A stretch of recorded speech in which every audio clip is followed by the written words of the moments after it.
Hi friends, ನಮಸ್ತೆ. Welcome to ರಚನಾ ಸವಿರುಚಿ. ನಾನು ನಿಮ್ಮ ರಚನಾ ಮಾತಾಡ್ತಾ. ಫ್ರೆಂಡ್ಸ್, ಇವತ್ತಿನ ವಿಡಿಯೋದಲ್ಲಿ ಮಜ್ಜಿಗೆ ಸಾಂಬಾರು ಹೇಗೆ ಮಾಡೋದು ಅಂತ ಹೇಳಿ ತೋರಿಸ್ಕೊಡ್ತಾ ಇದ್ದೀನಿ. ಮನೆಯಲ್ಲಿ ಯಾವುದೇ ತರಕಾರಿ ಇಲ್ಲ ಅಂತಂದಾಗ ಏನಪ್ಪ ಸಾರು ಮಾಡೋದು, ದಿಢೀರಂತ ಸಾರು ಮಾಡಬೇಕು ಅಂತ ಯೋಚನೆ ಬಂದಾಗ ಒಂದೇ ಒಂದು ಕಪ್ ಮೊಸರಿದ್ರೆ ಸಾಕು. ಆ ಮೊಸರಲ್ಲಿ ಮಜ್ಜಿಗೆ ಸಾಂಬಾರು ಹೇಗೆ ಮಾಡೋದು ಅಂತ ಹೇಳಿ ನಾನು ನಿಮಗೆ ತೋರಿಸ್ಕೊಡ್ತೀನಿ. ನಿಮ್ಗೆ ಆಲ್ರೆಡಿ ಗೊತ್ತಿರೋ ಹಾಗೆ ಇವಾಗ ಆಲ್ರೆಡಿ ಬೇಸಿಗೆಗಾಲ ಶುರುವಾಗೋಗಿದೆ. ಫೆಬ್ರವರಿಗೇ ಸಿಕ್ಕಾಪಟ್ಟೆ ಬಿಸಿಲಿದೆ ಹೊರಗಡೆ. ಈ ಟೈಮಲ್ಲಿ ಮನೆಯಲ್ಲಿ ತಂಪಾಗಿ ಮಜ್ಜಿಗೆ ಸಾಂಬಾರು ಮಾಡ್ಕೊತೀನಿ. ದೇಹಕ್ಕೂ ಕೂಡ ಅಷ್ಟೇ ತಂಪು. ಇದರಲ್ಲಿ ಯಾವುದೇ ಮಸಾಲೆ ಪದಾರ್ಥ ಆಗಲಿ ಎಣ್ಣೆ ಆಗಲಿ ಜಾಸ್ತಿ ಏನು ಹಾಕದೇ ಇರೋದ್ರಿಂದ ಒಂದು ಡಯಟಿಷಿಯನ್ ಫುಡ್ಡೇ ಅಂತ ಹೇಳ್ಬೋದು. ನಿಮಗೆ ಜೀರ್ಣ ಕೂಡ ತುಂಬ ಚೆನ್ನಾಗಾಗುತ್ತೆ. ಹಾಗೆ ಇವಾಗ ಸಮ್ಮರ್ ಸೀಸನಲ್ಲಿ ತರಕಾರಿ ರೇಟ್ ತುಂಬ ಜಾಸ್ತಿ ಇದೆ. ಆವಾಗ ಒಂದು ದಿನ ನಾವು ಈ ಥರ ಮಜ್ಜಿಗೆ ಸಾಂಬಾರನ್ನ ಟ್ರೈ ಮಾಡ್ಬೋದು. ಹಾಗಿದ್ರೆ ಹೇಗೆ ಮಾಡೋದು ಅಂತ ಹೇಳಿ ನೋಡ್ಕೊಂಬರೋಣ. ಮೊದಲಿಗೆ ನೋಡಿ, ಇಲ್ಲಿ ನಾನು 1 ಕಪ್ ಮೊಸರು ಹಾಕ್ಕೊಳ್ತಾ ಇದ್ದೀನಿ. 1 ಕಪ್ ಮೊಸರಿಗೆ 2ರಿಂದ 2.5 ಕಪ್ಪು ನೀರು ಹಾಕ್ಕೊಂಡ್ರೆ ಸಾಕಾಗುತ್ತೆ. ತುಂಬ ತೆಳ್ಳಗಾದ್ರೂ ಚೆನ್ನಾಗಿರಲ್ಲ ಮಜ್ಜಿಗೆ ಸಾರು. ಹಾಗಾಗಿ 2ರಿಂದ 2.5 ಕಪ್ಪು ನೀರು ಹಾಕ್ಕೊಳ್ಳಿ. ನಾನು 2 ಕಪ್ ಹಾಕ್ಕೊಂಡಿದ್ದೀನಿ. 2 ಕಪ್ ಹಾಕ್ಕೊಂಡು ಒಂದು 5ರಿಂದ 6 ನಿಮಿಷ ಕಾಲ ಚೆನ್ನಾಗಿ ಕಡ್ಕೊಬೇಕಾಗುತ್ತೆ. ಮಜ್ಜಿಗೆ ಕಡಿಯೋ ಕೋಲ್ ಇರುತ್ತಲ್ಲ, ಮಂತ್ ಅಂತೀವಿ, ಆ ಮಂತ್ ಹಾಕ್ಕೊಂಡು ನೀವು ಚೆನ್ನಾಗಿ ಮಜ್ಜಿಗೆನ ಕಡ್ಕೊಬೇಕಾಗುತ್ತೆ. ಫ್ರೆಂಡ್ಸ್, ಮೊಸರು ಆದಷ್ಟು ಹುಳಿ ಇದ್ದರೆ ಸಾಂಬಾರು ತುಂಬ ಚೆನ್ನಾಗಾಗುತ್ತೆ. ಇನ್ ಕೇಸ್ ಹುಳಿ ಇಲ್ಲ ಅಂದ್ರೇ ತೊಂದರೆನೇ ಇಲ್ಲ. ನಾವು ಅದಕ್ಕೆ ಸ್ವಲ್ಪ ಹುಣಸೆಹಣ್ಣು ಹಾಕ್ಕೊಂಡ್ರೆ ರುಬ್ಬುವಾಗ ಹುಳಿ ಆಗುತ್ತೆ. ನೋಡಿ, ಈ ಕನ್ಸಿಸ್ಟೆನ್ಸಿಗೆ ಮೊಸರು ಮಜ್ಜಿಗೆ ಆದರೆ ಮಜ್ಜಿಗೆ ಸಾರು ತುಂಬ ಚೆನ್ನಾಗಾಗುತ್ತೆ. ಇವಾಗ ಇದು ಆಗಿದೆ, ಪಕ್ಕಕ್ಕೆ ಇಟ್ಕೊಂಡ್ಬಿಡೋಣ. ಇನ್ನು ಮಸಾಲೆಗೆ ಏನೇನು ಬೇಕು ಪದಾರ್ಥಗಳು ಅಂತ, ಇಂಗ್ರೀಡಿಯೆಂಟ್ಸು ಅಂತ ಹೇಳಿ ನಾನಿಲ್ಲಿ ಹೇಳ್ತೀನಿ.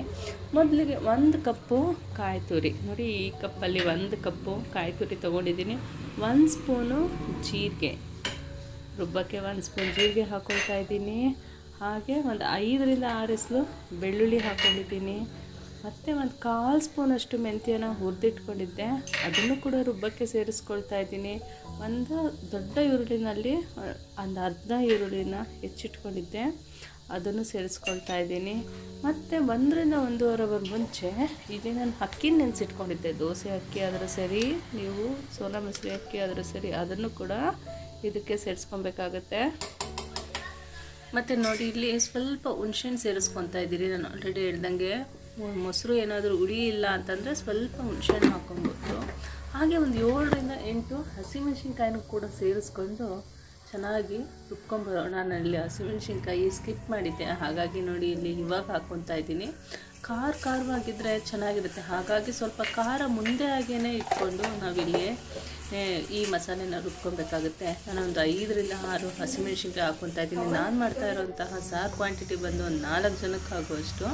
ಹಾಗಾಗಿ ನಾನೊಂದು 6 ಹಸಿಮೆಣ್ಸಿನ್ಕಾಯಿ ಹಾಕ್ಕೊಂಡಿದ್ದೀನಿ. ನೋಡ್ಕೊಂಡು ನಿಮ್ಮ ಮನೆಯಲ್ಲಿ ಜನ ಎಷ್ಟಿದ್ದಾರೆ ನೋಡ್ಕೊಂಡು ನೀವು ಹಾಕ್ಕೊಬೋದು. ಲಾಸ್ಟಲ್ಲಿ ಸ್ವಲ್ಪ ಕೊತ್ತಂಬರಿ ಸೊಪ್ಪು ಹಾಕ್ಕೊಂಡು ಒಂದು 2ರಿಂದ 3 ಸುತ್ತು ಗ್ರೈಂಡ್ ಮಾಡ್ಕೊಂಬರ್ತಾ ಇದ್ದೀನಿ.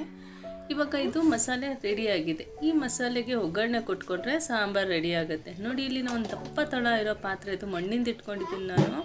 ಅದಕ್ಕೆ 2 ಸ್ಪೂನಷ್ಟು ಎಣ್ಣೆ ಜಾಸ್ತಿ ಹಾಕೋಕ್ಕೆ ಹೋಗಬಾರ್ದು. ಸಾಸಿವೆ ಸಿಡಿಯೋ ಅಷ್ಟು ಮಾತ್ರ ಎಣ್ಣೆ ಹಾಕ್ಕೊಂಡಿದ್ದೀನಿ. ಎಣ್ಣೆ ಕಾದ ಮೇಲೆ ಚೆನ್ನಾಗಿ ಸಾಸಿವೆ ಹಾಕ್ಕೊಂಡಿದ್ದೀನಿ. ಸಾಸಿವೆ ಚಟಪಟ ಅಂತ ಸಿಡಿದ ಮೇಲೆ ಮತ್ತೆ ಇಲ್ಲಿ 1 ಸ್ಪೂನು ಜೀರಿಗೆ ಕೂಡ ನಾನು ಒಗ್ಗರಣೆಗೆ ಹಾಕ್ಕೊಳ್ತಾ ಇದ್ದೀನಿ. ಇದೆಲ್ಲನೂ ಸ್ವಲ್ಪ ಫ್ರೈ ಆದಮೇಲೆ ಸ್ವಲ್ಪ ಕರಿಬೇವಿನ ಸೊಪ್ಪು, ಹಾಗೆ ಒಂದು 2 ಕಡ್ಡಿ ಕರಿಬೇವಿನ ಸೊಪ್ಪು, ಫ್ರೆಶ್ ಆಗಿರೋ ಅಂತಹ ಕರಿಬೇವಿನ ಸೊಪ್ಪು, ಮತ್ತು 2ರಿಂದ 3 ಬ್ಯಾಡಗಿ ಮೆಣಸಿನ್ಕಾಯಿ ಕೂಡ ನಾನಿಲ್ಲಿ ಮುರಿದಿಟ್ಕೊಂಡಿದ್ದೀನಿ. ಅದನ್ನು ಕೂಡ ಸೇರಿಸ್ಕೊಂಡು ಚೆನ್ನಾಗಿ ಫ್ರೈ ಮಾಡ್ಕೊಳ್ಳಿ. ಎಣ್ಣೆನಲ್ಲೇ ಫ್ರೈ ಮಾಡ್ಕೊಬೇಕಾಗತ್ತೆ. ಹಾಗೆ ಒಂದು ದಪ್ಪ ಈರುಳ್ಳಿನ ಉದ್ದುದ್ದವಾಗಿ ಹೆಚ್ಚಿಟ್ಕೊಂಡಿದ್ದೀನಿ. ಅದನ್ನು ಕೂಡ ಎಣ್ಣೆಗೆ ಹಾಕ್ಕೊಂಡು ಎಲ್ಲನೂ ಚೆನ್ನಾಗಿ ಫ್ರೈ ಮಾಡ್ಕೊಬೇಕಾಗತ್ತೆ.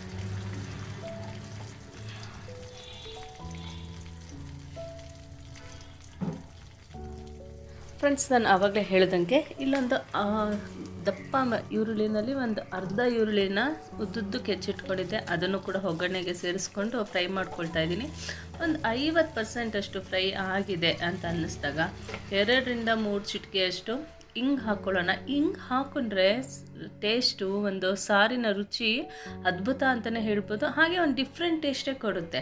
ಸೊ ಆದಷ್ಟು ಇಂಗನ್ನ ಎಲ್ಲ ಸಾಂಬಾರುಗಳಿಗೂ ಹಾಕ್ಕೊಳ್ಳಿ, ಮತ್ತು ಜೀರ್ಣಶಕ್ತಿ ಕೂಡ ಹೆಚ್ಚಿಸುತ್ತೆ. ಹಾಗಾಗಿ ಇಂಗನ್ನ ನಾವು ಸಾಂಬಾರುಗಳಿಗೆ ಹಾಕ್ಕೊಳ್ಳೋಣ. 2-3 ಚಿಟಿಕೆಯಷ್ಟು ಅರಿಶಿನ ಕೂಡ ಹಾಕ್ಕೊಳ್ತಾ ಇದ್ದೀನಿ ನಾನಿಲ್ಲಿ. ಅದನ್ನು ಸೇರಿಸ್ಕೊಂಡು ಎಲ್ಲನೂ ಫ್ರೈ ಮಾಡ್ಕೊಳ್ಳೋಣ. ಇವಾಗ ರುಬ್ಬಿರ್ತಕ್ಕಂತಹ ಮಸಾಲೆನ ಇದಕ್ಕೆ ಸೇರಿಸ್ಕೊತಾ ಇದ್ದೀನಿ. ನೀರು ಜಾಸ್ತಿ ಹಾಕ್ಕೊಬಾರ್ದು, ಮಿಕ್ಸಿ ಜಾರ್ ತೊಳೆದಿರೋ ಅಂತಹ ನೀರು ಮಾತ್ರ ಇದಕ್ಕೆ ಸೇರಿಸ್ಕೊಬೇಕಾಗತ್ತೆ. ಹಾಗೆ ಇದಕ್ಕೆ ಫ್ಲೇಮು ಕೂಡ ಮೀಡಿಯಮ್ ಫ್ಲೇಮಲ್ಲೇ ಇಟ್ಕೊಂಡು ನಾವು ಖಾರನ ಬೇಯಿಸ್ಕೊಬೇಕು. ಯಾಕಂದರೆ ಇಲ್ಲಿ ಆಲ್ರೆಡಿ ನಾವು ಇದಕ್ಕೆ ಅಕ್ಕಿ ನೆನೆಸಿರೋ ಅಂತಹ ಅಕ್ಕಿ ಹಾಕಿ ರುಬ್ಬಿದ್ದೀವಿ. ಅಕ್ಕಿ ಹಾಕಿರೋದ್ರಿಂದ ತಳ ಹಿಡಿಯೋ ಅಂತಹ ಚಾನ್ಸಸ್ ಇರುತ್ತೆ. ಹಾಗಾಗಿ ಆದಷ್ಟು ಇದು ಕುದಿ ಬರೋವರೆಗೂ ನಾವು ಕೈ ಆಡಿಸ್ತಾನೆ ಇರಬೇಕು. ಮತ್ತು ಮಣ್ಣಿಂದಾಗಲಿ ನಾವು ಸಿಲ್ವರ್ದಾಗಲಿ ಯಾವ ಪಾತ್ರೆ ಇಡ್ತೀವಿ ಅದು ದಪ್ಪ ತಳ ಇಡೋ ಅಂತಹ ಪಾತ್ರೆ ಇಟ್ಟರೆ ನಮಗೆ ಸಿಯೋದಿಲ್ಲ.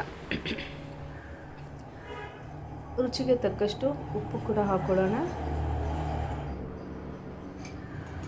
ನಾವು ಮಜ್ಜಿಗೆಗೂ ಕೂಡ ಉಪ್ಪು ಹಾಕ್ಕೊಬೋದು, ಇಲ್ಲ ಮಜ್ಜಿಗೆಗೆ ಹಾಕ್ಕೊಂಡಿಲ್ಲ ಅಂತಂದಾಗ ನಾವಿಲ್ಲಿ ಖಾರಕ್ಕೆ ಉಪ್ಪು ಹಾಕ್ಕೊಬೋದು. ನಾನಿಲ್ಲಿ ಖಾರಕ್ಕೆ ಉಪ್ಪು ಹಾಕ್ಕೊಂಡಿದ್ದೀನಿ. ನೋಡ್ತಾ ಇದ್ದೀರಲ್ಲ, ಇವಾಗ ಖಾರ ಕುದಿ ಬರ್ತಾ ಇದೆ. ಈ ರೀತಿ ಕುದಿ ಬರೋವರೆಗೂ ನಾವೀಗೆ ಕೈ ಆಡಿಸ್ತಾನೆ ಇರಬೇಕು. ಮತ್ತು ಮಜ್ಜಿಗೆ ಹಾಕ್ಕೊಳ್ತಾ ಇದ್ದೀನಿ. ಇಲ್ಲಿ ಮಜ್ಜಿಗೆ ಹಾಕ್ಕೊಂಡ್ವಾಗಲೂ ಅಷ್ಟೇ ನಾವು ಹಾಗೆ ಒಂದೇ ಸಲ ಬಗ್ಗಿಸ್ಬಾರ್ದು. ನೋಡಿ, ಸಣ್ಣದಾಗಿ ಹೀಗೆ ಕೈ ಆಡಿಸ್ತಾನೆ ನಾವು ಮಜ್ಜಿಗೆ ಹಾಕ್ಕೊಬೇಕಾಗುತ್ತೆ. ಒಂದೇ ಸಲ ಮಜ್ಜಿಗೆ ಬಳಸ್ಕೊಂಬಿಟ್ರೆ ಬಿಸಿಗೆ ಅದೇನಾಗುತ್ತೆ, ಮಜ್ಜಿಗೆ ಒಡುಕೊಡುಕ್ಲು ಥರ ಸಾಂಬಾರಾಗಿ ಹೋಗ್ಬಿಡತ್ತೆ. ಹಾಗಾಗಿ ಸಣ್ಣದಾಗಿ ಇಲ್ಲಿ ಕೈ ಆಡಿಸ್ತಾನೆ ನಾವು ಮಜ್ಜಿಗೆ ಹಾಕ್ಕೊಬೇಕು. ಮತ್ತು ಈ ಸಾಂಬಾರು ಮಜ್ಜಿಗೆ ಹಾಕಿ ಮಜ್ಜಿಗೆ ಖಾರ ಎಲ್ಲ ಬೆರೆತು ಮತ್ತೆ ಕುದಿ ಬರೋವರೆಗೂ ನಾವು ಒಂದು ಸೌಟಲ್ಲಿ ಕೈ ಆಡಿಸ್ತಾನೆ ಇರಬೇಕು. ಆವಾಗಲೇ ಈ ಸಾಂಬಾರು ಒಂದೊಳ್ಳೆ ಟೆಕ್ಸ್ಚರ್ ಬರುತ್ತೆ. ಹಾಗೆ ಟೇಸ್ಟ್ ಕೂಡ ಅಷ್ಟೇ ಅದ್ಭುತವಾಗಿರುತ್ತೆ. ನೋಡ್ತಾ ಇದ್ದೀರಲ್ಲ, ಈ ರೀತಿ ಮಾಡ್ಕೊಬೇಕಾಗುತ್ತೆ. ನಿಮಗೆ ಸಾಂಬಾರು ಕಲರ್ ನೋಡ್ತಾ ಇದ್ರೇ ಗೊತ್ತಾಗ್ತಾ ಇದೆ ಹೇಗಾಗಿದೆ ಅಂತ ಹೇಳಿಬಿಟ್ಟು. ನಿಜ ಹೇಳ್ತೀನಿ ಫ್ರೆಂಡ್ಸ್, ಈ ಸಾಂಬಾರಂತೂ ಬೇಸಿಗೆಗಾಲದಲ್ಲಿ ತುಂಬ ಅಂದರೆ ತುಂಬ ಚೆನ್ನಾಗಿರುತ್ತೆ. ಮುದ್ದೆಗಾದರೂ ಸರಿ ಅಷ್ಟು ಚೆನ್ನಾಗಿರುತ್ತೆ. ಹಾಗೆ ಅನ್ನಕ್ಕೂ ಕೂಡ ಒಂದು ಒಳ್ಳೆ ಕಾಂಬಿನೇಷನ್ ಅಂತಲೇ ಹೇಳ್ಬೋದು. ಮಧ್ಯಾಹ್ನ ಹಾಕಾದರೂ ಸರಿ, ನೈಟ್ ಡಿನ್ನರ್ಗಾದರೂ ಸರಿ ತುಂಬ ಚೆನ್ನಾಗಿರುತ್ತೆ. ಫ್ರೆಂಡ್ಸ್, ನಿಮಗೇನಾದರೂ ಈ ರೆಸಿಪಿ ಇಷ್ಟ ಆದರೆ ಫ್ಯಾಮಿಲಿ, ಫ್ರೆಂಡ್ಸ್, ರಿಲೇಟಿವ್ಸ್ಗೆಲ್ಲ ಶೇರ್ ಮಾಡಿ, ಅವರಿಗೂ ಕೂಡ ಹೆಲ್ಪ್ ಆಗುತ್ತೆ. ಹಾಗೆ ನೀವು ಕೂಡ ಮನೆಯಲ್ಲಿ ಒಂದು ಸಲ ಟ್ರೈ ಮಾಡಿ ನೋಡಿ. ಮನೆ ಮಂದಿ ಎಲ್ಲ ತುಂಬ ಅಂದರೆ ತುಂಬ ಇಷ್ಟಪಟ್ಟು ತಿಂತಾರೆ. ಹಾಗೆ ಹೇಗಿತ್ತು ರೆಸಿಪಿ ಅಂತ ಹೇಳಿ ಕಮೆಂಟ್ ಬಾಕ್ಸಲ್ಲಿ ಕಮೆಂಟ್ ಮಾಡೋದು ಮಾತ್ರ ಮರಿಬೇಡಿ. ನೋಡಿ, ಈಗ ಮಜ್ಜಿಗೆ ಸಾಂಬಾರು ರೆಡಿಯಾಗಿದೆ. ಲಾಸ್ಟಲ್ಲಿ ಸ್ವಲ್ಪ ಮೇಲ್ಗಡೆ ಕೊತ್ತಂಬರಿ ಸೊಪ್ಪು ಹಾಕ್ಕೊಂಡ್ರೆ ಒಂದು ಒಳ್ಳೆ ಟೇಸ್ಟು ಆಗಿರೋ ಅಂತಹ ಮಜ್ಜಿಗೆ ಸಾಂಬಾರು ರೆಡಿ ಅಂತಲೇ ಹೇಳ್ಬೋದು. ಅನ್ನಕ್ಕೆ ಮತ್ತು ಮುದ್ದೆಗೆ ಎಲ್ಲದಕ್ಕೂ ತುಂಬ ಚೆನ್ನಾಗಿರುತ್ತೆ. ನೋಡಿದ್ರಲ್ಲ, ಇವತ್ತಿನ ವಿಡಿಯೋದಲ್ಲಿ ಮಜ್ಜಿಗೆ ಸಾಂಬಾರು ಹೇಗೆ ಮಾಡೋದು ಅಂತ ಹೇಳಿ ತಿಳಿಸ್ಕೊಟ್ಟಿದ್ದೀನಿ. ನಿಮಗೇನಾದರೂ ಇಷ್ಟ ಆದರೆ ಲೈಕ್ ಮಾಡಿ, ಶೇರ್ ಮಾಡಿ, ಹಾಗೆ ಕಮೆಂಟ್ ಮಾಡಿ. ಮತ್ತು ರಚನಾ ಸವಿರುಚಿಗೆ ಸಬ್ಸ್ಕ್ರೈಬ್ ಆಗಿ, ಪಕ್ಕದಲ್ಲಿರೋ ಬೆಲ್ ಐಕಾನ್ನ ಕ್ಲಿಕ್ ಮಾಡಿದ್ರೆ ನಾನು ಮಾಡ್ತಕ್ಕಂಥ ವೀಡಿಯೋಸ್ ಎಲ್ಲ ನೋಟಿಫಿಕೇಷನ್ ಬರುತ್ತೆ. ಈ ವಿಡಿಯೋ ನೋಡಿದ್ದಕ್ಕಾಗಿ ಧನ್ಯವಾದಗಳು. Thanks for watching. ಬಾಯ್.